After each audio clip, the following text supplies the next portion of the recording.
Hi, welcome. Dan and Dan here to talk about the 2012 leaf season wrap-up. A couple of things to report. Excuse me one second. A couple of things to report as we wrap up the 2012 leaf season, and we thought rather than do the traditional council wrap-up or the traditional memo, we thought this might be a little bit more effective. So, Dan, you want to go ahead and take a minute? Delicious, isn't it? Excellent. Want to go ahead and take a minute and talk about the bagging program before we get into the rake-out. Sure. Once again, we had a very successful bagging program this year. Overall, our tonnages were down versus last year. Last year, we averaged approximately 12.7 bags per household for the entire season in the bagging areas. Thank you, Dan. Mm-hmm. This year, we were down to approximately 8 bags per household in the bagging areas. What do you think accounts for that? There's a number of factors. As the season had this year, there was, I think, less opportunities for people to mow their lawn. Many people bag their leaves and grass at the same time and then dump it in the bags. A slightly, I think, lower leaf volumes altogether, and couple that with the number of vouchers that we gave out to the community was slightly lower than years past, so there was less bags available, so I think more people perhaps were mulching this year as well. It'd be interesting to see, Dan, if that trend continues on into 13 and 14 as we try to become a more sustainable community, and try to encourage people to continue to mulch and use the green waste in their yards and keep it in their gardens and such. So, Tom, I'm going to ask you to parade the pictures from leaf seasons past in front of us for just a second. It wasn't that long ago that we had some very significant challenges with our leaf program. You can see by the pictures that Tom is going to take a minute out of while I'm grabbing another little piece of lunch here. You can see that this was the end result of our leaf season. This is why we had so darn many citizen complaints. There was a time where our call volumes, complaint volumes, were up perhaps 300, 400, or 500 a year. And this, in great part, was the problem. You can see all of the leaves at the end of the season that were still left in the gutters. Obviously not acceptable.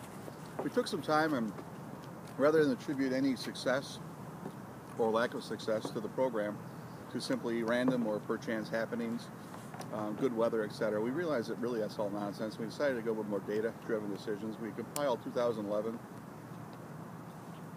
and 2012 data, and it showed us a couple things. That essentially we pick up the same leaf volumes every year at about 18,500 to 19,000, sometimes as high as 20,000, but the variance is plus or minus 5%, which qualitatively means little, because we're still out picking up leaves. We also found that we have a spike, Dan, in our leaf pickup. Then the curve is nearly bell-shaped. It starts out rather slow. It kind of reaches a crescendo where we have what we consider a kind of busy week or week and a half, and then the curve goes right straight down. We've been able to use that modeling in the last couple of years to better predict our equipment needs, our people needs, the amount of roll-offs we need, and as a result, I think we've had a pretty successful program. 2011, we had just over 20,000 cubic yards picked up, and in 2012, we are pushing about 18,700, maybe 19,000 as we conclude our year. One of the more significant changes, or most significant changes, I think, is the amount of resources that we actually have put forth towards the program.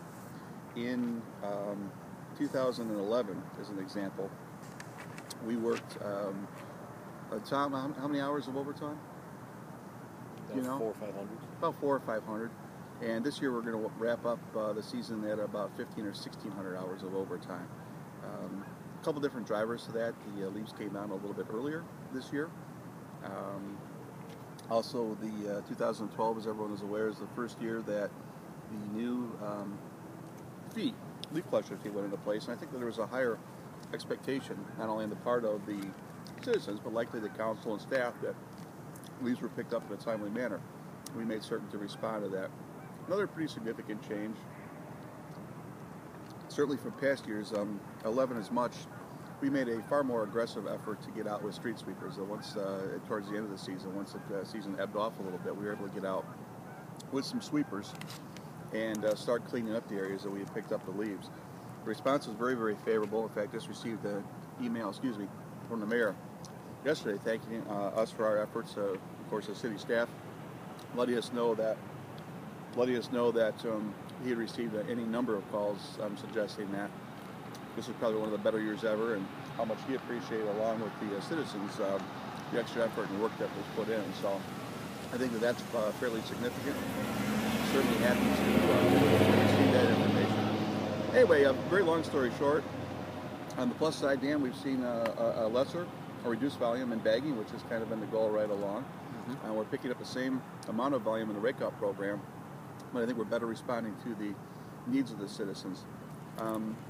One of the things Dan and I are out here enjoying today is a little lunch. Certainly I'm a man of my word. Dan, would you agree with that? I would agree with that. And out here enjoying a little lunch, I made a promise to council probably about a month ago in terms of the program, explained to them some of the changes and some of the things we were doing differently, and guaranteed them that we were not going to have the problem of ice and snow that we program. And promised the council that by the time we were done with leaves this season, that we would be able to eat out of the gutter. Here we are. There's proof positive of that. We're enjoying a little lunch, so we're going to finish this up. Any questions, let us know, but it's been a hell of a leaf season, and folks know it's just around the corner.